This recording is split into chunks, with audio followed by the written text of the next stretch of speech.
نور من نور اللہ کی کیا دلیل ہے؟ کوئی دلیل نہیں ہے. صرف نور کہیں تو ٹھیک ہے، نور ہدایت بھی ٹھیک ہے، وہ سراج منیرہ کہا گیا ہے نبی الاسلام کو، تو وہ تو ہم مانتے ہیں.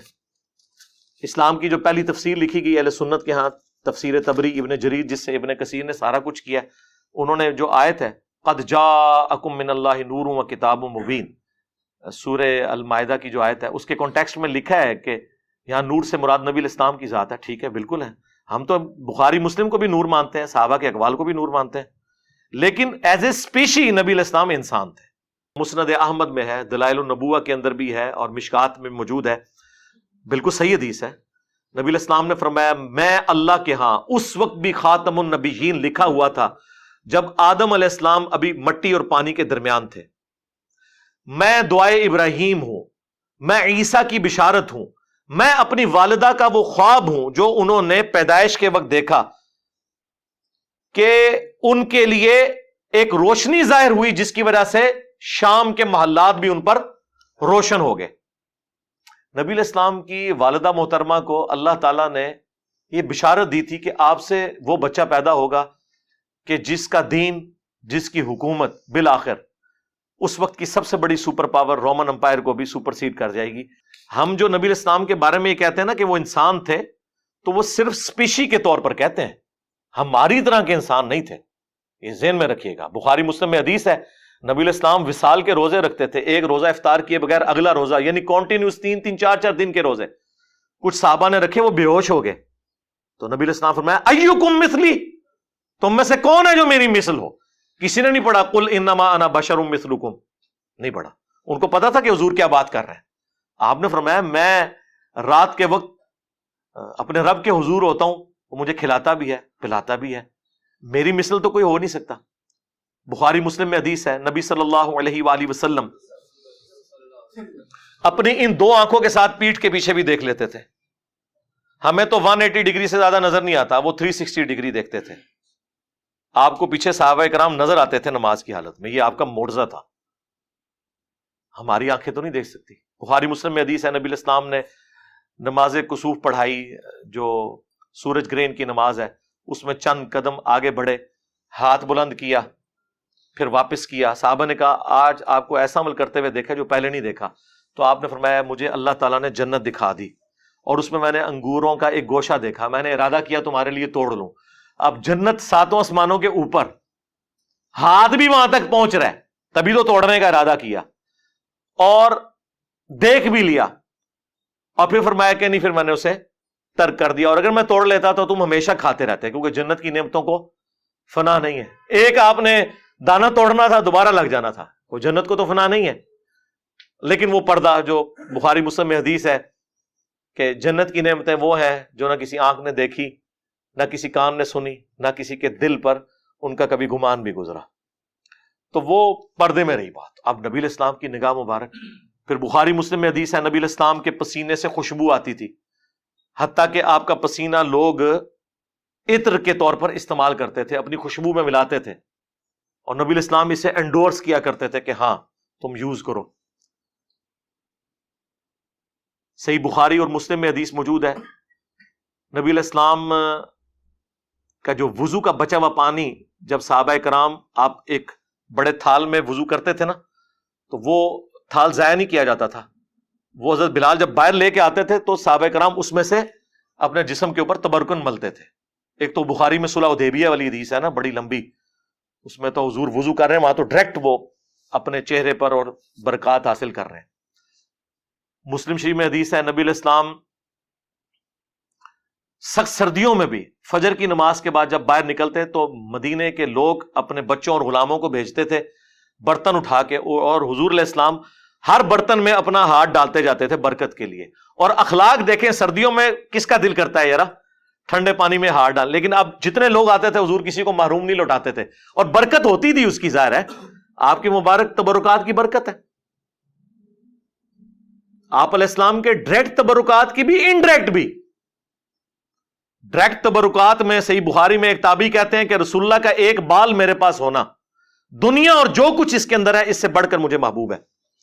اور بخاری مسلم حدیث ہے نبی علیہ السلام نے حج یا عمرے کے موقع پر جب حلق کروایا اپنے بال منڈوائے تو حضرت طلحہ کو دیے اور کہا صحابہ میں تبرکن تقسیم کر دو. نبی علیہ السلام نے خود تقسیم کروائے اپنے بال مبارک. حتیٰ کہ صحیح بخاری میں آتا ہے ام سلمہ ہماری جو ماں ہے سلام اللہ علیہا، انہوں نے رسول اللہ کے چند بال ایک ڈبیا سے نکالے اور کہا کہ یہ نبی علیہ السلام کے بال ہیں، ہمارے محلے میں جب کوئی بیمار ہوتا ہے تو ہم اس کا دھون اسے دیتے ہیں، وہ برتن بھیج دیتا ہے تو وہ شفا کے طور پر استعمال کرتے ہیں. یہ صحیح بخاری میں ہے. صحیح مسلم میں اسما بنت ابی بکر نے رسول اللہ کا کرتا نکالا کالے کلر کا کسروانی تیالسی جبہ جس پہ گوٹ بھی لگی ہوئی تھی، اور کہا کہ یہ نبی علیہ السلام پہنتے تھے، اور یہ سیدہ عائشہ کے پاس تھا اور ان کی وفات کے وقت میں نے ان سے لے لیا، وہ بڑی بہن تھی ان کی، اور ہم اس کا دھون مریضوں کو شفا کے لیے پلاتے ہیں. اب یہ کرتا تو انڈائریکٹ تبرک ہے، چلے بال تو آپ کہہ سکتے ہیں جسم کا حصہ ہے، کرتا تو جسم کا حصہ نہیں ہے لیکن اس میں بھی تبرکات ہے. لیکن اس کی بنیاد پہ یہ آج کل کے بزرگ پیر حضرات اور کہتے ہیں یہ عبد القادر جیلانی کا بال ہے. یار حضرت ابو بکر عمر عثمان علی کے بال کدھر ہیں؟ انہوں نے تو تبرکن کوئی جاری نہیں کیا ہے. اور یہاں 2014 کے دھرنے میں ڈاکٹر طلب قادری صاحب اپنا پسینہ پونچھ کے ٹیشو پیپر تبرکن دے رہے تھے اور پلی یہاں سے لیتے ہیں.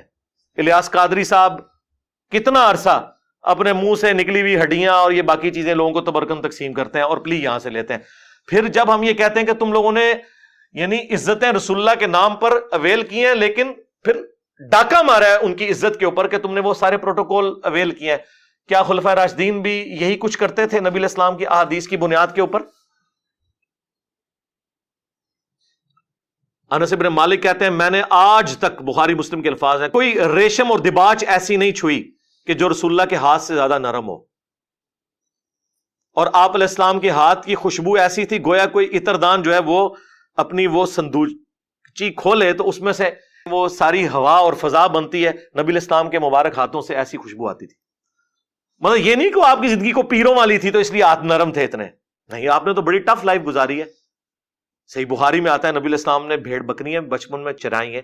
یہ اللہ نے معجزہ دیا تھا کہ آپ کے ہاتھ مبارک بہت نرم تھے. تو ہاتھ مبارک ہوں، آنکھیں ہوں، کان مبارک ہوں، تھوک مبارک کے تو کتنے معجزات ہیں بخاری مسلم میں کہ آپ نے لعاب دان ڈالا ہے کسی کھانے میں تو 10 کا کھانا جو ہے وہ 300 کو کفایت کر گیا. ٹھیک ہے. بخاری مسلم میں غزوہ حنین کے موقع پر بس ایک مٹھی بھری ہے زمین سے کنکریوں کی، 12,000 کا لشکر بھاگ گیا. نبی علیہ السلام کے ساتھ جو تھا صرف 80 بندے آپ کے ساتھ رہ گئے، اور آپ آگے بڑھ کر کہہ رہے ہیں انا النبی لا کذب انا ابن عبد المطلب، میں نبی ہوں اس میں کوئی شک نہیں، میں عبد المطلب کا بیٹا ہوں. اور پھر آپ نے یوں جب مٹھی ان کی طرف پھینکی تو ساروں کی آنکھوں میں جا کے وہ کنکریاں پڑی اور وہ اندھے ہو گئے اور مسلمانوں کو اللہ نے فتح دے دی. تو اس طرح کے معجزات. پھر بخاری مسلم میں حدیث ہے نبی علیہ السلام صلح حدیبیہ کے موقع پر جب پانی نہیں تھا، ایک برتن میں تھوڑا سا پانی جمع کیا صحابہ نے، آپ نے اپنی مبارک انگلیاں اس میں ڈالی. صحابہ کہتے ہیں پانی کے چشمے جاری ہوئے. جابر بن عبداللہ سے وہ تابعی پوچھتے ہیں آپ لوگ کتنے تھے؟ انہوں نے کہا ہم 1500 تھے. 1,00,000 بھی ہوتے تو وہ پانی زیادہ تھا. 1500 نے پانی پیا، سٹور کیا، جانوروں کو پلایا. تب بھی وہ ایک کولے میں جو نبی علیہ السلام نے مبارک ہاتھ رکھا تھا نا، وہ پانی ختم نہیں ہو رہا تھا. وہ پتہ نہیں اللہ نے کیا اس کے ساتھ چین جوڑ دی. مسلم شریف میں حدیث ہے کہ حضرت عمر فاروق رضی اللہ تعالیٰ عنہ نے ایک سفر کے دوران حضور سے کہا کہ کھانے پینے کو کچھ نہیں ہے تو ہم کچھ جمع کرتے ہیں، آپ برکت کی دعا فرمائیں. تو ایک برتن لا کے رکھا گیا، آپ نے اپنا ہاتھ رکھا. اچھا یہ ذہن میں رکھیے گا، یہ کریشن ایکس نہیلو کبھی نہیں ہوئی ہے. جب بھی ہوا ہے نا تو یہ کہ کھانا تھا اس میں لعاب ڈالا، برتن تھا پانی والا اس میں ہاتھ ڈالا. زیرو سے کبھی سٹارٹ نہیں ہوا. یہ اللہ کی کوالٹی ہے. ہاں عدم ماز سے وجود. چیزوں میں برکت وہ اللہ تعالیٰ مخلوق کے ذریعے کرواتا ہے. لیکن یہ ساری عقیدتیں نبی علیہ السلام کے ساتھ صحابہ کرام کی اس وقت تک تھیں جب تک نبی علیہ السلام دنیا میں تشریف فرما تھے. بخاری مسلم میں ہے کہ بارش نہیں ہو رہی، آ کے دعا کروائی ہے، بارش ہو گئی ہے. بخاری مسلم میں ہے کہ حضرت ابو ہریرہ یاداشت کا مسئلہ تھا، دعا کے لیے کہا، حضور نے یوں کر کے ان کی چادر میں ڈالا. اس کے بعد کہتے ہیں میں کوئی حدیث نہیں بھولا جب سے میں نے سینے لگائی. یہ معجزات ظاہر ہوتے تھے نبی علیہ السلام کے. صحیح بخاری میں آیا آپ علیہ السلام نے ایک صحابی کی پنڈلی ٹوٹ گئی, اپنا مبارک ہاتھ پھیرا, وہ کہتے ہیں اس طرح ہوگی کہ اس سے پہلے کبھی یعنی ٹوٹی ہی نہیں تھی. اب یہ سارے وہ معجزات تھے جو نبی الاسلام کی مبارک زندگی میں صحابہ کرام اویل کرتے تھے, لیکن جیسے ہی نبی الاسلام کی وفات ہوئی ہے آپ کی قبر پہ جا کے کبھی کسی نے نہیں مانگا, بلکہ اس کے الٹ ملتا ہے. صحیح بخاری 1010 نمبر حدیث ہے 1010. حضرت عمر کہتے ہیں انا کنا نتوسل الیک بنبینا, اے اللہ پہلے ہم تیرے نبی کے توسل اختیار کرتے تھے, تیری بارگاہ میں پیش کرتے تھے ان کو, وہ دعا کرتے تھے, ان کی دعا کی برکت سے بارش نازل ہوتی تھی. اب ہم تیرے نبی کے چچا کو لے کے آئے ہیں, ان کی دعا کی برکت سے بارش نازل فرما دے, اور وہ پھر بارش نازل ہو جاتی تھی. تو نبی الاسلام کی وفات کے بعد لوگ قبر کے ساتھ نہیں عقیدہ وہ وابستہ کیے ہوئے تھے. یہ بریلوی حضرات جتنی باتیں کرتے ہیں نا یہ بالکل درست ہیں. میں اس لیے اکثر کہتا ہوں کہ رسول اللہ کی زندگی میں جو صحابہ کی حضور کے ساتھ عقیدت تھی وہ آپ بریلویوں میں دیکھ لیں, اور رسول اللہ کی وفات کے بعد جس طرح کی عقیدت ہونی چاہیے وہ آپ اہل حدیث کے اندر دیکھ لیں. چند ایک غلو والی چیزیں وہ الگ ہیں, وہ ہر جگہ موجود ہیں, وہ اختلاف اپنی جگہ, لیکن یہ نہیں ہوا کہ حضور کی قبر کی مٹی کو لے جائے سجدے شروع کر دے. ناٹ ایٹ آل, نیور, کبھی ایسی بات نہیں.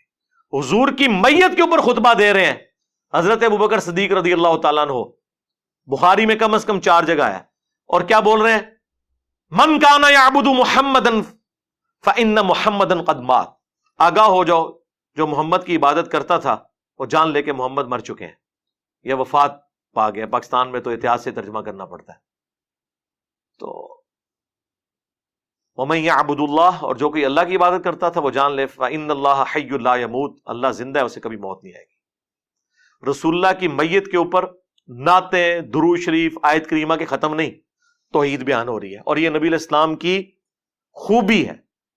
یہ آپ علیہ السلام کو اللہ تعالیٰ نے پھل دکھا دیا کہ آپ کے تربیت یافتہ لوگوں نے جیزس کرائسٹ کے ماننے والوں کی طرح ان کے بارے میں ڈیوینٹی نہیں کلیم کی, بلکہ آپ کی میت کے اوپر توحید بیان کی ہے.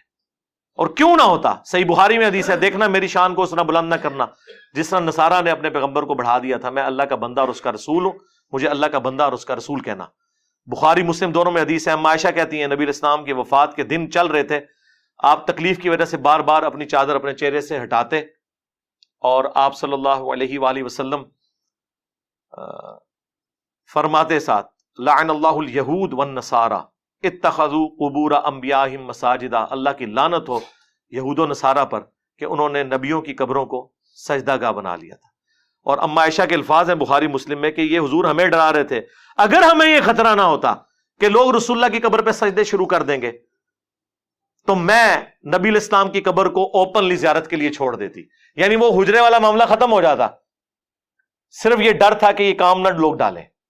بخاری مسلم دونوں میں حدیث ہے, نبی الاسلام کی 2 بیویاں ام سلمہ اور ام حبیبہ جو ہجرت حبشہ میں شامل تھی, وہ حضور کی بیماری کے دنوں میں, آخری دنوں میں کہہ رہی تھی جب ہم حبشہ گئے تھے ہم نے ماریہ نام کا گرجا دیکھا تھا, وہاں پر تصویریں تھیں. حضور اس تکلیف کے عالم میں بھی اٹھے اور انہوں نے کہا کہ یہی تو ان میں خرابی تھی, جب کوئی پیغمبر یا نیک آدمی فوت ہو جاتا تھا اس کی قبر پہ تصویریں لٹکا لیتے تھے, مسجدیں بنا لیتے تھے, اور وہ سارے معاملات شروع کر دیتے تھے. قیامت کے دن یہ لوگ بدترین مخلوق بنا کر اٹھائے جائیں گے.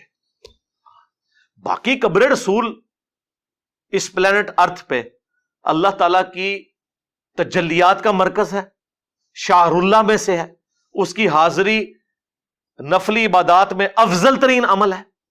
صحابہ کرام جاتے تھے, 4 کتابوں میں ہے, الموطا امام مالک میں, سنن کبریٰ البیہقی میں, المصنف ابن ابی شیبہ میں, فضل الصلاۃ علی النبی میں کہ عبداللہ بن عمر جب بھی مسجد نبی میں داخل ہوتے 2 نفل پڑھتے, پھر قبر رسول پر آ کر عرض کرتے السلام علیک یا رسول اللہ, السلام علیک یا ابا بکر, حضرت ابو بکر کی قبر پہ, پھر حضرت عمر کی قبر پہ السلام علیک یا عمر, السلام علیک یا ابتا, اے میرے باپ آپ پر سلام ہو.